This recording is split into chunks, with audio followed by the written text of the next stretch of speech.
Usapan na naman po natin ang mga deklarasyon ni Junior. Unang-una, ang sabi ni Junior, wala tayong magagawa, makakaladkad tayo sa gulo. Hindi tayo pwede maging neutral kapag nagkagulo dahil sa Taiwan. Naku, ano ba naman pong nakain niyang ating Junior na yan? Hindi ba niya naintindihan na sarili niyang ama ang nagpasimuno ng One China Policy, nang binuksan ng One China Policy at nagkaroon ng diplomatic relations sa panig ng China at ng Pilipinas. Ang ama niya ang kumilala na iisa lang ang China. Yan po yung tinatawag nating One China Policy. Bakit niya sasabihin na hindi tayo pwede maging neutral pag nagkagulo sa Taiwan?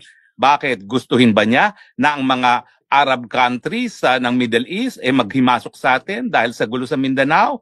Yan po ang mangyayari kapag sinabi niya na hindi tayo po pwedeng maging neutral sa issue ng Taiwan. Ang Taiwan po, talagang kabahagi po yan ng China.